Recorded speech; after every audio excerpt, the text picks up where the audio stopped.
পরম প্রেমময় শ্রী শ্রী ঠাকুর আমার, পরম আরাধ্যা জগৎ জননী শ্রী শ্রী বড়মা, পরম পূজ্যপাদ শ্রী শ্রী বরদা, পরম পূজ্যপাদ শ্রী শ্রী আচার্য দেবের শ্রীচরণে আমার শতকোটি প্রণাম। আমি শ্যামলী দেবনাথ, শ্যামার পরিবার চ্যানেলের সকল ভাই ও বোনেদের জানাই জয়গুরু ও ভালোবাসা। শুরু করছি ইষ্ট প্রসঙ্গ আলোচনা। পরম প্রেমময় শ্রী শ্রী ঠাকুরের প্রেমের আকর্ষণে আকৃষ্ট হয়ে, তার আশ্রয়ে আশ্রিত হয়ে মৃত্যুমুখ থেকে ফিরে আসার একটি ঘটনা আজ আমি আমার সকল ভাই বোনেদের বলবো। এক দাদা ভীষণভাবে অসুস্থ হয়ে পড়েন। তার পেটে আলসারের সমস্যা এতটাই প্রকট হয়েছিল যে তিনি জলটুকুও পেটে ধারণের ক্ষমতা তার ছিল না। সে সময়ে সুচিকিৎসার খুব একটা ভালো ব্যবস্থাও ছিল না। নদিয়া জেলার প্রত্যন্ত গ্রাম মহিষডাঙ্গা থেকে সেরকম উৎকৃষ্ট মানের চিকিৎসা করানোও সম্ভব হয়ে ওঠেনি। এমতাবস্থায় কবিরাজি, হোমিওপ্যাথি টোটকা যে যেমনভাবে বলেছেন তেমনভাবেই চিকিৎসা চলছিল। অবশেষে রানাঘাটে অ্যালোপ্যাথি বিখ্যাত চিকিৎসক মোহাম্মদ আলীর অধীনে চিকিৎসায় সাময়িক কিছুটা সুফল মিলেছিল, কিন্তু সেই সমস্যা পরবর্তী সময়ে আরও জটিল আকার হয়ে ওঠে। সবথেকে বড় কথা যে এতটা অসুস্থ দাদাটি, অথচ ওনার মুখে একই কথা সব সময় তিনি বলতেন, ঠাকুর যা করেন সব মঙ্গলের জন্য। তাকে কেউ প্রণাম করতে যখন আসতো, বয়োজ্যেষ্ঠ লোক সবাই তাকে প্রণাম করতো যখন, তিনি বলতেন, ঠাকুর মঙ্গল করুন। ঠাকুর যে সব সময় সব কিছুতে মঙ্গল করেন এই ছিল তার অনুভব, সব সময়ের চিন্তা ও বিশ্বাস। এমন সৎ ও সরল প্রকৃতির মানুষ দেখা খুবই কম যায়। কারোর প্রতি তার কোনো অবিশ্বাস বা কোনো প্রকারের দোষ দেখা বা অভিযোগ ছিল না। আর সেই সততার সুযোগে অনেক মানুষ তার প্রতি চরম কপটতা করেছে, কিন্তু তার জন্য তিনি দুঃখ প্রকাশ করেননি কখনো। তিনি একই কথা বলেছেন, আর সেই একই বিশ্বাস, ঠাকুর যা করেন মঙ্গলের জন্য। যখন তার অসুস্থতা ক্রমেই জটিলতার দিকে যাচ্ছিল, স্বাভাবিকভাবেই তার জন্য তখন আলাদা ঘর বিছানা, খাবার, বাসনপত্রের ব্যবস্থা সব করা হলো। সকলের ধারণা হলো যে এই দুরারোগ্য ব্যাধি আর বুঝি সেরে উঠবার নয়। কিন্তু দাদাটির সেই একই বিশ্বাসে বিশ্বাসী, ঠাকুর তার জীবনের ধ্রুবতারা। তার অন্য কোনো চিকিৎসাতেও তার বিশ্বাস ছিল না। একদিন সকালে ঘটল এক অবিশ্বাস্য ঘটনা। দাদাটিকে কোথাও খুঁজে পাওয়া যাচ্ছে না। সমস্ত গ্রাম, তার বন্ধুবান্ধব, আত্মীয় স্বজন সব জায়গায় খবর নিয়ে দেখা গেল দাদাটিকে কোথাও পাওয়া গেল না। সকলের মনে যে কোথায় যেতে পারেন। তিনি এতটাই অসুস্থ যে তার পক্ষে হেঁটে যাওয়া কখনোই সম্ভব না। তার ব্যবহৃত জিনিসপত্র যেখানে যেমনটি ছিল তেমনই রয়েছে। তার পক্ষে একা একা স্নান, বাথরুম যাওয়ার কোনো রকম ক্ষমতা তার ছিল না, অথচ তাকে কোথাও খুঁজে পাওয়া যাচ্ছে না। সবার একটা চিন্তা হয়ে গেল, কোথায় তাকে পাওয়া যায়। পরম দয়াল শ্রী শ্রী ঠাকুরের প্রতি সেই দাদার ছিল ভীষণ ভক্তি, নিষ্ঠা, ভালোবাসা এবং এক অমোঘ আকর্ষণ উপলব্ধি করে কিভাবে তিনি দেওঘরের আশ্রমে পৌঁছলেন তার সঠিক বর্ণনা সেই দাদাটিও দিতে পারলেন না। শুধু এটুকু জানা গেল যে তার শেষ ইচ্ছা ছিল স্বচক্ষে শ্রী শ্রী ঠাকুরকে প্রাণ ভরে দেখবেন, সেই ইচ্ছা তার পূরণ হলো। শুধু তাই নয়, শ্রী শ্রী ঠাকুরের নির্দেশে ডাক্তার প্যারি নন্দিদার চিকিৎসায় ও আনন্দবাজারের প্রসাদ পেয়ে তার সব অসুস্থতা যেন কর্পূরের মতো উবে গেল। পরম প্রেমময়ের অশেষ করুণায় তিনি সুস্থ হয়ে গেলেন, তিনি নতুন জীবন লাভ করলেন। পরম দয়াল আমার বলেছেন, তুমি সত্যে অবস্থান করো, অন্যায়কে সহ্য করতে চেষ্টা করো, প্রতিরোধ করো না, শীঘ্রই পরম মঙ্গলের অধিকারী হবে। এই দাদাটি তার ঠাকুরান্ত প্রাণ ছিল। তার এত বড় দুরারোগ্য ব্যাধি, কিন্তু তিনি ভেঙে পড়েননি। তাকে নানাজন নানা রকম কথা বলেছেন, অনেকেই তাকে অবিশ্বাস করেছেন, অনেকে তাকে দোষ দিয়েছেন, কিন্তু কারোর প্রতি তার কোনো অভিযোগ ছিল না। সেই সততার সুযোগ অনেক মানুষ কিন্তু নিয়েছে, কিন্তু তিনি কারোর কাছে সেগুলো প্রকাশ করেননি। তার একই বিশ্বাস, ঠাকুর যা করেন সব মঙ্গলের জন্য। আমরা কি পারবো এমনতর হতে কোনো দিন?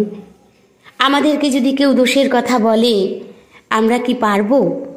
আমাকে যদি বিনা কারণে কেউ দোষী সাব্যস্ত করে, আমরা কি সেটা মেনে কখনোই নেব?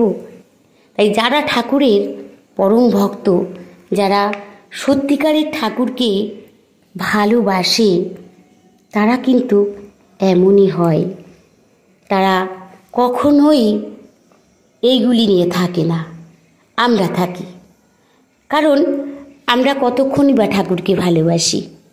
ঠাকুরকে ভালোবাসলে আমাদের চলা বলা সব কিছুই আলাদা হয়ে যেত। তাই তো আমরা পারি না, আর আমরা এই জন্যই এমনভাবে ভুগি। তার শেষ ইচ্ছা ছিল দয়ালের দর্শন। তিনি যে সেখানে কিভাবে গেলেন, তাকে জিজ্ঞাসা করায় তিনি কিছুই বলতে পারেননি সঠিকভাবে। তার শেষ ইচ্ছা ছিল দয়ালকে দর্শন করবেন, তাই দয়ালই তাকে নিয়ে গেছেন, কিন্তু কিভাবে সেটা কেউ জানে না। সেখানে গিয়ে ডাক্তার প্যারি নন্দিদার ওষুধ এবং আনন্দবাজারের প্রসাদ খেয়ে তিনি সুস্থ হয়ে গেলেন, এবং তারপর তিনি অনেক দিন বেঁচে ছিলেন। তাই দুঃখ থেকে বাঁচার উপায় হচ্ছেন দয়াল ঠাকুর পুরুষোত্তম। পরম পূজ্যপাদ শ্রী শ্রী দাদা বলেছেন, দুঃখ থেকে বাঁচার উপায় দয়াল ঠাকুর পুরুষোত্তম, এছাড়া অন্য কোনো পথ নাই। তিনি বলেছেন, ঠাকুরকে আপন করো, ভালোবাসো, তাকে প্রিয় পরম করো, তিনি সব দুঃখ থেকে রক্ষা করেন। তাই যখন বুঝি ব্যথার হাত থেকে বাঁচার প্রয়োজন আছে, তখন ঠাকুরের প্রয়োজন অনুভব করি। ঠিকমতো দেখা, এই দেখার মধ্য দিয়েই জ্ঞান হয়। দুঃখ আমাকে স্পর্শ করবে না। সবসময় আমরা আনন্দের সাগরে ভেসে যাব, তা হয় কি করে? ইষ্ট স্বার্থ প্রতিষ্ঠার মধ্য দিয়ে, তাকে পাওয়ার মধ্য দিয়ে জীবন সার্থক হয়। সেই দাদাটির একই বিশ্বাস, দয়াল ঠাকুর। তিনি সব সময় ঠাকুরকে নিয়ে চলতেন এবং ঠাকুরের বলা বাণীগুলি তিনি নিজে অনুভব করতে পারতেন। তাই তো তিনি বলেছেন, ঠাকুর যা করেন সব মঙ্গলের জন্য। আমরা সেটা বলতে পারি না।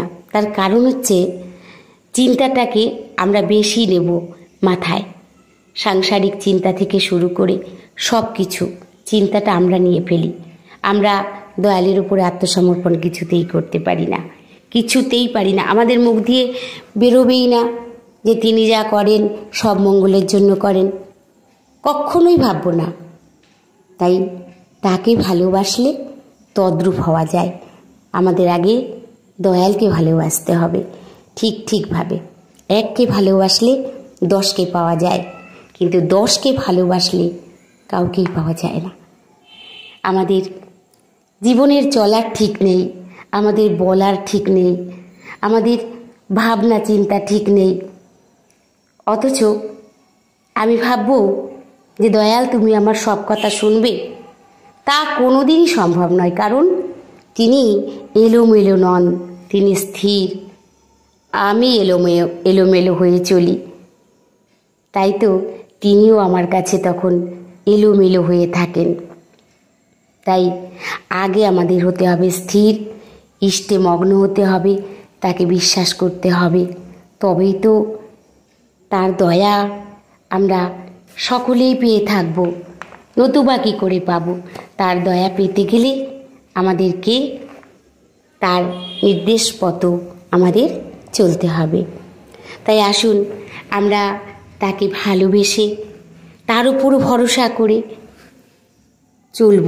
আমার সকল ইষ্ট প্রাণ ভাই এবং বোনেরা, যারা আমার ইষ্ট প্রসঙ্গ আলোচনা শোনো, আমার সকলের কাছে করজোড়ে প্রার্থনা যে আমরা জানি যে আমরা যারা সৎসঙ্গী, আমরা তাদের মধ্যেই যারা চেষ্টা করি ঠাকুরের নির্দেশিত পথে চলার জন্য।